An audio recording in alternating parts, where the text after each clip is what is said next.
Welcome to the Traders Clinic, your regular shot in the arm of trader insights, philosophy and knowledge, brought to you by two professional money managers, Ali Crooks and Charlie Burton. In every show, we answer your burning trading questions and cover all things from the world of trading. And this week, welcome back. And you, welcome back, mate. Good to see you. Yes. This week, we're going to kick straight off with a big one, feeding the beast in trading. Yes. So this is about a scenario that happened. It's only a couple of weeks ago. I was introduced to a trader, and I was introduced to her because she's through a mutual friend of ours, because she's having problems with her account. She's heavily underwater, and she's having to pay out margin calls to the broker. So that's the main kind of, the negative side of it. But after speaking to her, what I found out was it's actually quite a sad story, because she'd started out trading alongside her father. So they'd opened up essentially a CFD account. So they've got a leveraged account. And what they've done is they've bought positions mainly in the indices. So they bought these positions and things had gone really well at the start. So they'd had about a £20,000 account, but they'd leveraged up a bit. The positions were a little bit big, and they'd managed to turn 20,000 into 40,000 in approximately 4 months. So they thought, right, we're doing great. It's all going very well. But the problem was they weren't using stops. They were, leveraged up. The positions were too big relative to the size of their account, which again, over a short period of time, if the market goes the way you want, it all looks great. And then, of course, the markets turn, they start losing. And then around a similar time, her father, who initially started everything off, he got ill. So she's tried to hedge, not started to use stops, not taken any profits, just carried on doing, but then started to hedge the market, didn't know what she was doing.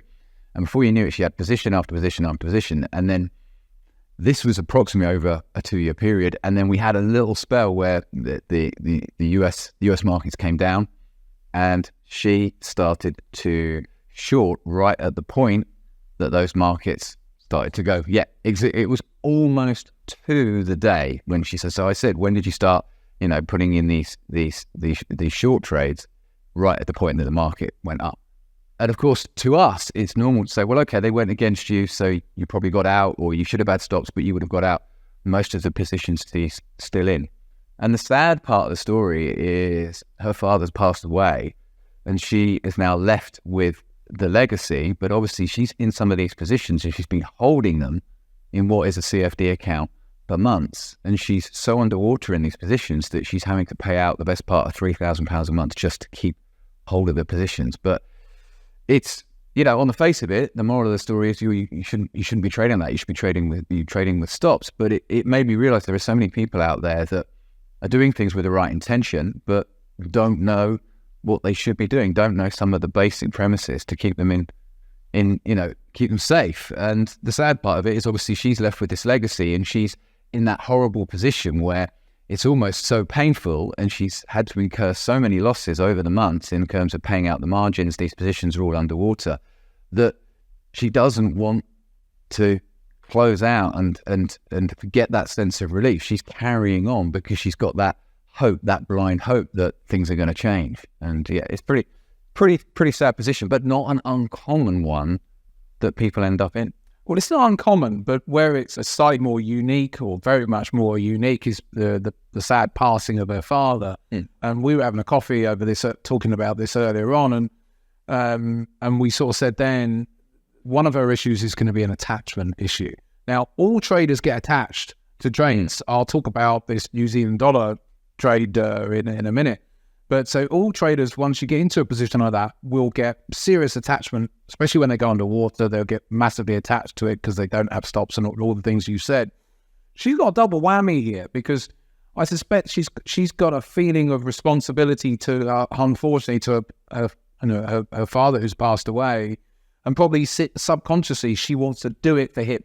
Mm-hmm. She wants to make that money back for him. And I think you said earlier on, because of these payments she's making out, having to regularly pay out because she's using up all of her margin, and then having to basically bank a loss and all of that sort of stuff at these times, then maybe taking new decisions. She's seeing it that, well, if I can just recoup that 35,000, that's all she wants. She wants that answer, that solution. And this is such a typical thing. If I can just make that 35,000 that has cost me from the gains I've had and the payments that I've had going out, then I'll close out. Yes. And that is the common thing. But she's got a double strength, paracetamol pill going in here, because she's got even more reason to want to try and hold on than your average person, because I can understand her probably feeling like she owes it to her father. Yeah.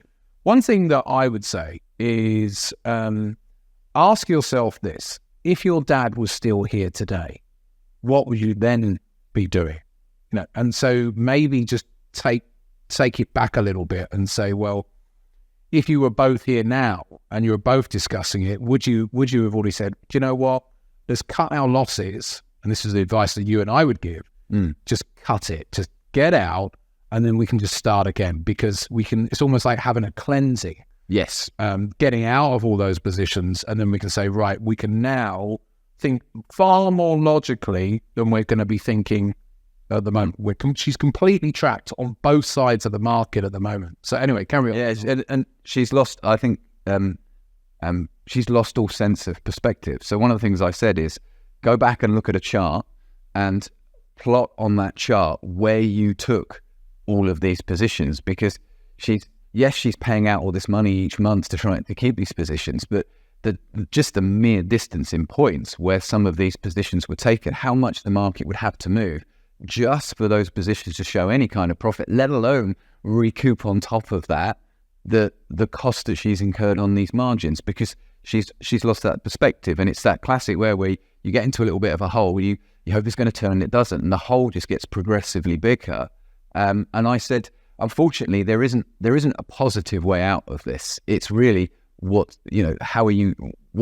pain do you want to take? And I think some people who are in similar positions, they're holding because they're waiting for the positive outcome. But actually, if she could accept that, fortunately, this is where she is now, she's going to have to take a bit of pill and take a loss of some sort, rather than live in hope that you can turn it around. And it isn't an easy situation. It's not an easy situation for anyone, but like you said, more so because there's that emotional attachment. And I think what you said about, going back to what she would do if her dad was there with her is a good way of gaining some perspective on it. And also, for her to total up, I don't know what the cost is right now. She cut out now what she's been paying out and all of that, but see it as a cost of your education. That's the education. They did it the wrong way. Right from day one, with her father, they did it wrong. And she's got to see all of these things, that nothing that they've done was right. They'll see it that, oh, well, we were right back then. No, you just got, as you said, you just got in the market at a good time. And the market complemented what you were doing. So everything you've done has been wrong. You've been trading on leverage without stop losses, way oversized. There's nothing wrong with trading with leverage, but way oversized, like you said, to have doubled their money in 3 or 4 months. It starts flashing up, warning signs to us. So everything has been wrong. So they just need a complete restructure here. So it's nothing that she's done.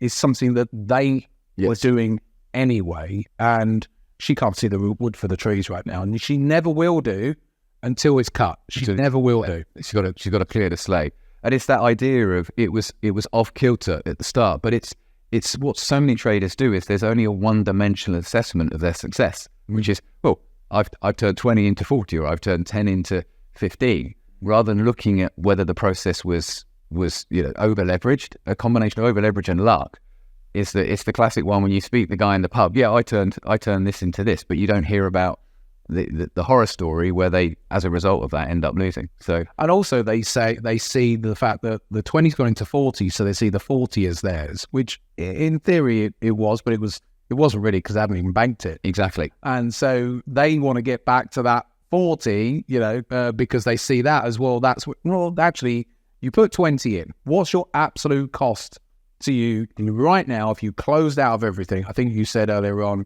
that it'd be about maybe 5K left, 5K, plus whatever. I don't know what the costs are. So it would have cost them a loss of 15, not 35. So it's a cost of 15 plus whatever she's been paying out for however long, and see that as your education. I had an example of this young money manager. He wasn't a professional money manager. He wasn't regulated or anything like that. It was all it was all, that's illegal. But people are doing that all of the time. And he was trading, he got up to about 25 million of client money. So a healthy amount. Yeah, a healthy amount. And he was, as you and I often say, when you trade that way without stop losses and you add in if it goes against you and then it complements you because then it just carries on going back up again, it can mask as we've said, you're feeding the beast, but it can mask a major problem under the hood. And you can get away with it for quite some time. If the market's going in a certain in your direction, then it's going to complement you. And that's exactly what happened with this young man, 25 years old, whatever he was. And he had all this client money. Some of the clients had made a lot of money because they'd been in from the beginning, and he was doing all the doubling down and all of that sort of stuff, and it was working. And then it accrued to sort of 25 million in total par. And he got into this position on the New Zealand dollar, shorted it, and then it just went against him. And he was adding over months. And coming back to what this lady did, like you said, right almost to the point of that low in the October of last year, I think you said it might have been, that she shorted right at the lows. Well, he went long right at the top. So he'd been underwater, shorting, and then thought, right, I'm going to have to hedge. Rather than just, I drew to think, why not just come out? Get out, take the losses. Yeah, exactly. So then he's hedged literally on the day of the high of the New Zealand. Then it started rolling over. So as it started rolling over, he's now completely stuck. So, his prior short position is not coming back into profit, but the loss isn't quite so bad, but now he's losing on the winner. And you're like, oh my God. Yeah. Any broker will share these stories. I say share, they won't share them, but you know what I mean? They have these stories behind the scenes. This sort of thing happens all of the time. And so coming back to her, I think it's important for her to understand that she's not alone. Yes. Her circumstance is very unique, but the situation of the trade is so common. And there is not one instance, I think, when someone gets into a situation like hers and ultimately they end up having to come out. So it's just a case of her making the switch to having to let go of that legacy there and do her father a favor and come out. Because I think her father would probably want her to come out and start again. Yeah, I think I agree. Yeah, not uncommon. And, we wish, we would her and other people in that. It's just not a situation where we get any enjoyment from talking about this, but we think it's important for people to understand that if it's not uncommon, and not at all. Trying to hedge your way out of a mess usually ends up in a worse mess. Yeah, no, I mean, we can find the funny stories. We talked about one a few months ago of that person at the trading competition show on a demo account, and she said, I hedge. I don't use stocks, but I hedge. And I'm like, oh, okay. So if the price comes down at a certain point, you then put a hedge it, you sell. And she went, no, just buy more. Yeah, that's not what hedging. No, well, that is a funny story. So we don't really want to be doing that either. No. But hopefully she gets to see this, and obviously you've already given her advice anyway. We don't know what she's done since then. No, I'll be checking on soon. Might already acted on that, but in 5 years' time, that this will feel very differently than it does now. So true. Project yourself into the future, looking back today. As for the pain of taking the loss and crystallizing the loss right now, she'll find a huge relief in it, a bit of a cleanse, and then she can start to then move on and start to do things the right way. Totally agree. Good. So, we have an interesting one here. So the question is, more question to people listening. Are you a 3-month trader? Yes. And so what's this all about? It's a typical sort of time frame when a trader takes on a given strategy, method, whatever, and they go away and start trading with it. They get excited about it. Maybe they've heard about it from a guru on social media, or they've been on a trading course or read a book, whatever it might be. Oh, right, great, I'm going to do this. And maybe initially they have some success with it, or whatever, or just the belief that it's going to work, and it doesn't. So over that 3 months, they're either flat, or they've lost money with it, or they maybe made some money and then lost some money. Whatever. At the end of the roughly 12-week period, they haven't found success like they thought they were going to get. What do? Chuck it in the bin, move on to another one. So it's that whole strategy hopping type thing that goes on, trader after trader. And you see it. It could be 3 months, it could be 6 months, but it's so common, isn't it? Yeah, I love that phrase, strategy hopping, because it's something that you see a lot. But I think what traders need to be aware of is how easy it is to rationalize that behavior.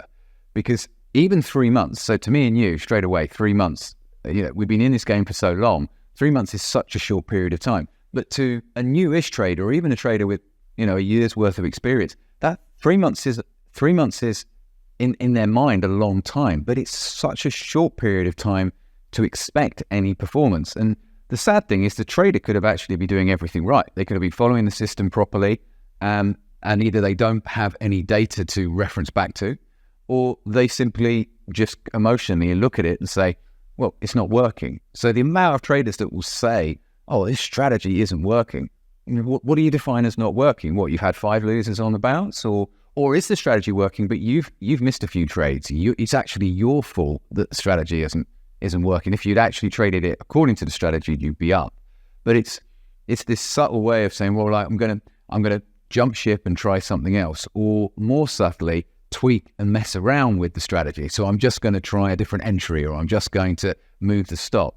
So there's strategy hopping, but there's also, I call it strategy meddling. So they very quickly start to fiddle around with things because really they're not getting the short-term result that they want. Well, yeah, and also one other thing in there is it could have just been unlucky. That the strategy, the method has just gone into a natural drawdown phase right to the point that they started trading with it, which is so common as well. It's just so the people are like, oh, I just started with this. And if coming back to what you said, if you've got historical data on it, which a lot of people don't, they just learn something from, well, so-and-so said he uses this pattern and I just started trading it. Oh, okay, you don't know anything about it. So if you've got some historical data on it, then you might find, he's trading within the absolute normal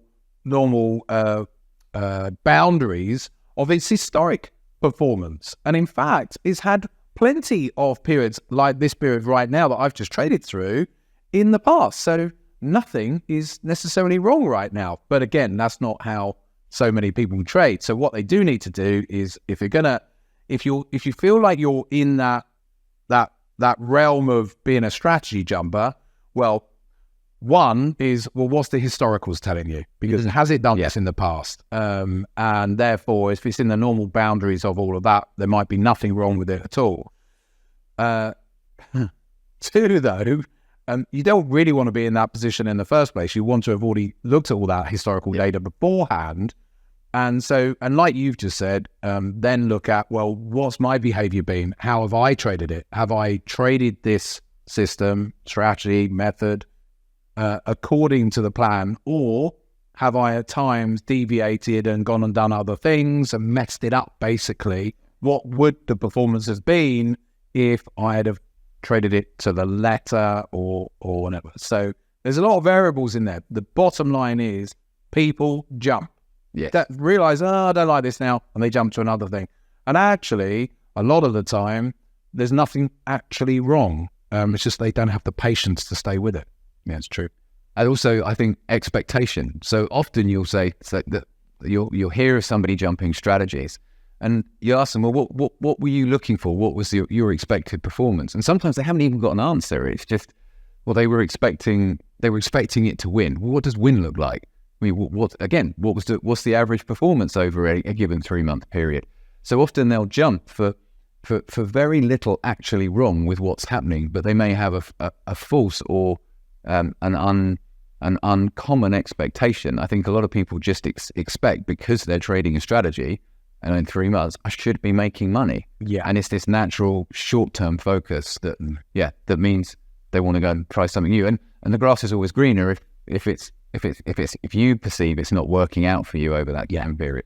I think the one final thing to really add on this, though, to really mess this whole discussion up, is that over the long run, traders need to find a strategy that suits it's such a cliche, but their personality, their trading personality. No one knows when they're starting or in their early days, let's say their first year of trading, what their true style is and approach is. So you've got to try a number of styles in order to find what actually sits well with you. Because, one trader might like counter trend, for example, another trader might only like trend in simple terms.